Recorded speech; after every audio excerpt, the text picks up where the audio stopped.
স্বাধীনতা যুদ্ধ 90-এর সমাজতন্ত্র গণঅভ্যুত্থান, সর্বশেষ 2024-এর ঐতিহাসিক ছাত্র গণঅভ্যুত্থান সবকিছু হয়েছে আন্দোলনের মধ্য দিয়ে আদায় করতে হয়েছে, রক্তের মধ্য দিয়ে আদায় করতে হয়েছে।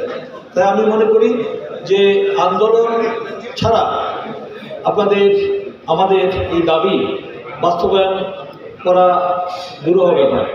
5,000 কোটি টাকা যেখানে বেচা কেনা হয়, যে কি পরিমাণ সরকার রেভিনিউ পায়, সেখানে সরকারের সেখানে রেভিনিউ পাচ্ছে। সেখানে যদি তারা সুযোগ সুবিধা বঞ্চিত হয়, তাহলে কি ব্যবসায়ীরা কি আসবে? ব্যবসাটা তো শুধু নরসিংদী জনগণের জন্য না, এটা সারা বাংলাদেশে থেকে আসছে। এবং থেকে এই শিল্পটা আমাদের সাথে আমি যতটুকু দেখেছি, এখানে বর্তমান অন্তর্বর্তীকালীন সরকারের স্বরাষ্ট্র উপদেষ্টার কাছে একটি আবেদন তারা করেছেন। আবেদনের একটি ড্রাফট আমি দেখেছি, পড়েছি। এটা চমৎকারভাবে সেই ড্রাফটটা সেখানে করা হয়েছে এবং সব বিষয়ই করা হয়েছে। আমাদের দেখা যায় যে প্রায় 10 লক্ষ আমাদের শ্রমিক এইসব ইন্ডাস্ট্রিতে কাজ করছে। এই যে 10 লক্ষ শ্রমিকের যে শ্রম দিয়ে এখানে তাদের জীবন জীবিকা নির্বাহ করছে, তারা যদি বেকার হয়ে যায়, তাহলে কি পরিমাণ আমাদের বেকার সমস্যা তৈরি হবে এবং অর্থনৈতিক যে সংকট তৈরি হবে। এই এলাকার যে ঐতিহ্য, সেটা মানে সাধারণ মানুষ ক্ষতিগ্রস্ত হবে, ব্যবসায়ী ক্ষতিগ্রস্ত হবে, পাশাপাশি চলবে, হাত দিয়ে চলবে অর্থনৈতিক রাজনীতি।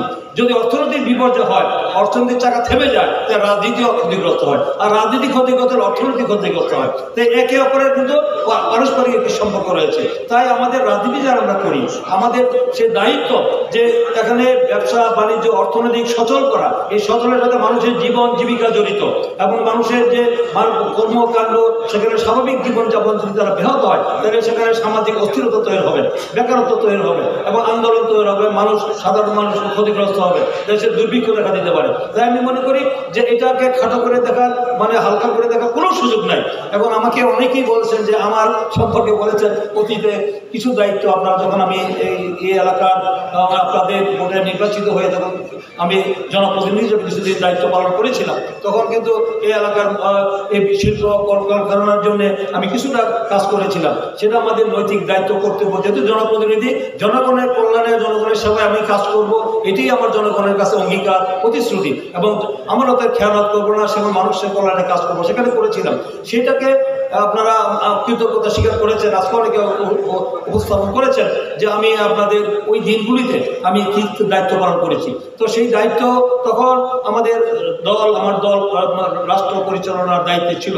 এখন কিন্তু একটি অন্তর্বর্তীকালীন সরকার। এখন আমরা কিন্তু সরাসরি এখন আমাদের 5ই অগাস্ট, গত 2024-এর 5ই অগাস্ট ঐতিহাসিক ছাত্র গণঅভ্যুত্থানের মধ্যে আমাদের আংশিক বিজয় হয়েছে, চূড়ান্ত বিজয় এখনো হয়নি। আমাদের অনেক কঠিন পথ সামনে রয়েছে। আগামী দিনে একটি অবাধ গ্রহণযোগ্য একটি নির্দলীয় নিরপেক্ষ সরকারে, আমাদের কেয়ারটেকার সরকারের অধীনে একটা যে নির্বাচন হবে।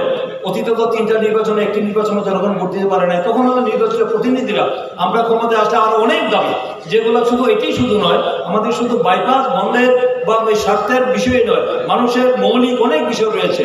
আমাদের সেই দাবিগুলি বাস্তবায়ন করার জন্য তখন আমরা সেটা কার্যকরী করতে পারবো। আমি বলছি যে একটা ড্রাফট করার জন্য ডক্টর মোহাম্মদ ইউনূসের কাছে, যে আমরা এই বিষয়টি আমরা উপস্থাপন করার জন্য আমি নিজে যাব, আমি নিজে গিয়ে সেখানে যেহেতু আমি এই এলাকার সন্তান, আমার স্বার্থ, এই এলাকার জনগণের স্বার্থ, ব্যবসায়ীদের স্বার্থ মানে আমার স্বার্থ। এখন এটাকে আমি বিচ্ছিন্ন করে আমি আর তুমি না, আমার স্বার্থটা দেখতে হবে। ইতিমধ্যে কিন্তু আমরা প্রাথমিক পর্যায়ে আপনারা জেলা প্রশাসকের কাছে একটা স্মারকলিপি দিয়েছেন। আমি কথা বলেছিলাম ওই আমাদের যখন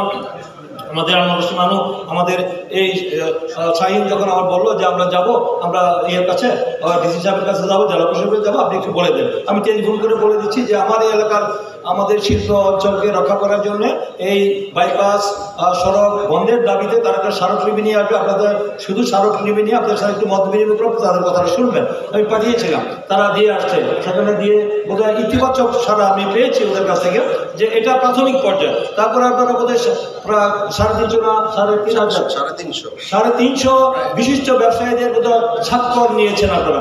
সেই দুর্ঘটনা নিয়ে মানববন্ধন করেছেন। সেই মানববন্ধন আমরা করেছি। সেই মানববন্ধনে কিন্তু স্বতঃস্ফূর্ত আমাদের সমস্ত শ্রেণী পেশার মানুষ, বিশেষ করে মানে যুব, ছাত্র, ছাত্রী এবং সাধারণ শ্রমিক, এই এলাকার খেটে খাওয়া মানুষ, সমস্ত পেশাজীবী মানুষ সেখানে উপস্থিত হয়েছিলেন, আমি যতটুকু খবর পেয়েছি।